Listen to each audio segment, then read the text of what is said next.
This morning, I have the privilege of reading Reverend Jeanne's sermon. And just so you know, sometimes it's more difficult to write a sermon word for word instead of being able to meet with someone face to face and move with the spirit that's going on. So these are Jeanne's words to us this morning, as she's not able to speak for a long time without coughing. And our theme this morning is ripening while not forcing the sap. Catherine Wolfe writes that perhaps some detours are not detours at all.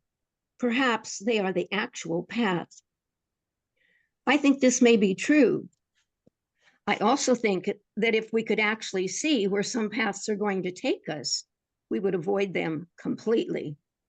And perhaps in the process, miss or change experiencing something vitally important, which is why perhaps we really shouldn't know ahead of time.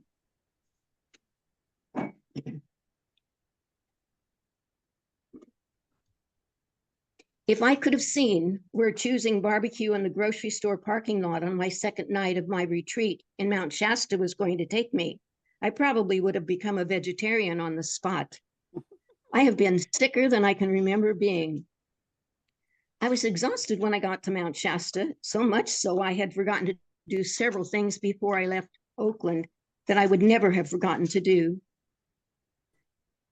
I have gone through anger, disappointment, and more exhaustion over the loss of my retreat time. And although I'm feeling much better, I'm still feeling pretty rough.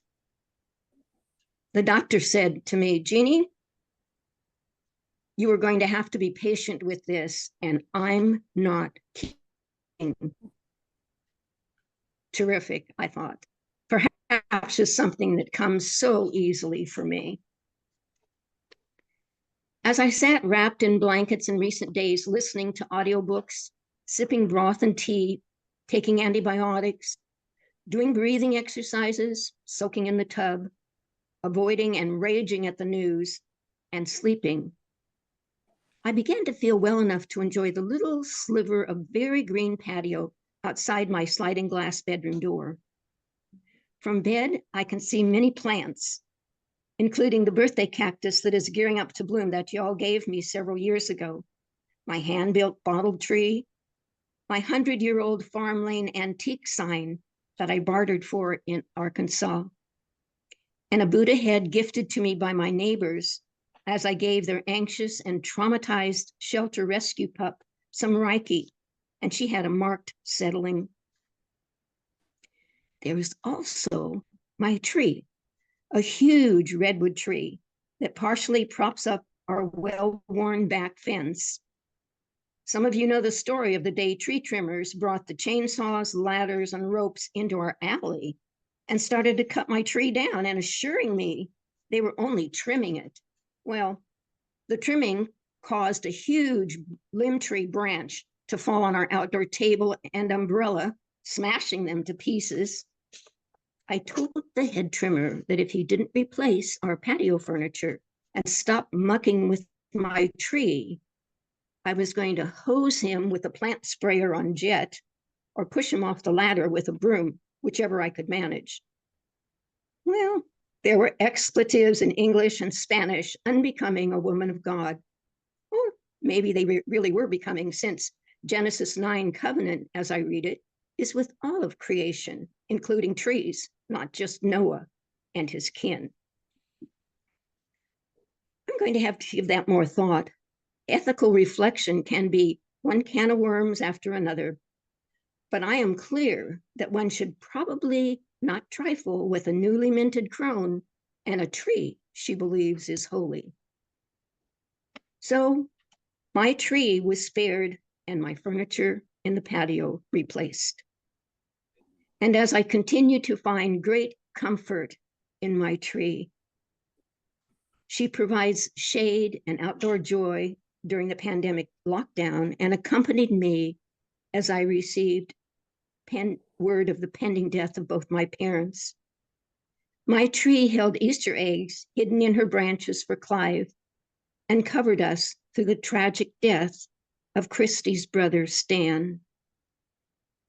My tree has held space with Christy and me as we have navigated marriage, injustice, heartbreak, disappointment, joy, intimacy, family politics, pandemic, parenthood, and our complex ministries. So I out myself here as a lover of trees. And I think Mary Oliver really captures it when she says, when I am among the trees, especially the willows and the honey locust, equally the beech, the oaks, and the pines, they give us such hints of gladness. I would also almost say that they save me, and daily. I am so distant from the hope of myself in which I have goodness and discernment, and never hurry through the world, but walk slowly and bow often. Around me, the trees stir in their leaves and call out, "Stay a while." The light flows from their branches and they call again. It's simple, they say. And you too have come into the world to do this, to go easy, to be filled with light, and to shine. So it's no surprise we encounter shiny things going on in a grove of trees this morning at Mamre in the Hebron Valley. We're able to seizing by him. Trees have always been holy ground and places across culture, places of mystery across culture. I suspect in ancient Canaan, which was dry and dusty, that a shady grove of trees with a good spring was a coveted thing. Mamre in Hebrew means place of the grove. It's also translated as oaks of Mamre or the terebinths of Mamre. We know how strong and beautiful oaks are. They are a favorite tree of many gathered here. And Strong's notes that even when cut down, terebinth trees are known to sprout and regenerate prolifically, making them a symbol of perseverance. Ironically, I noticed down in line 24 that their resin was used for the healing of lung issues like pneumonia and bronchitis. I suspect the oak tree, the terebinth trees of Mamre knew something special was going on that day when the Lord showed up at Abraham and Sarah's tent. Mamre is a place of divine messages and messengers, a place where God shows up. Good food, curds, meat, not the back, and bread, not the back of the refrigerator, check the date stuff, but the best was served.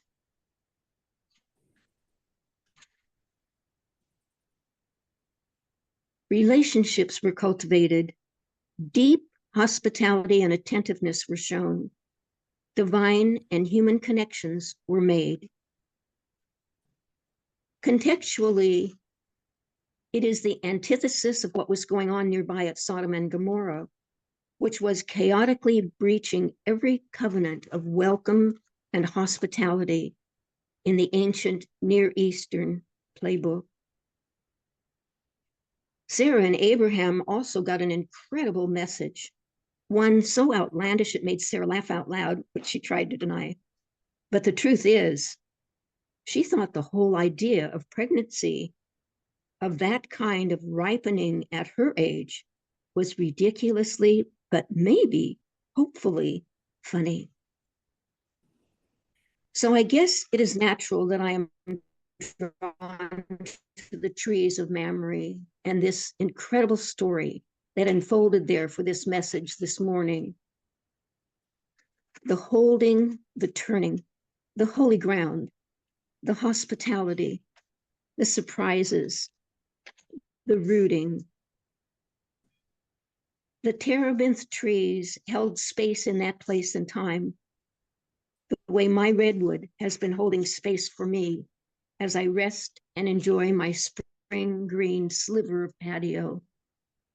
She, my tree, and probably Sarah too, hangs out with me and holds me as I laugh, cry, persevere, breathe as deep as I can, let my anger come up because this is not over and I still can't talk like I want to. I notice that even in all this messiness, there is joy, divine movement, divine timing, and ripening. If I can be still enough and patient enough to notice it.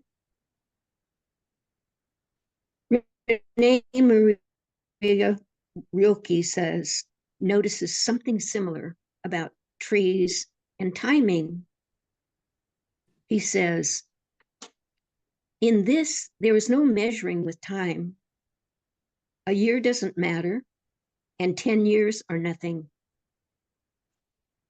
Being an artist means not numbering and counting, but ripening like a tree, which doesn't force its sap and stands confidently in the storms of spring, not afraid that afterward summer may not come.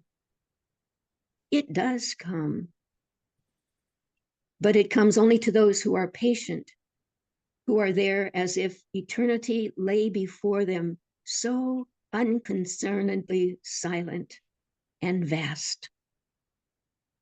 I learn it every day of my life. Learn it with pain I am grateful for. Patience is everything.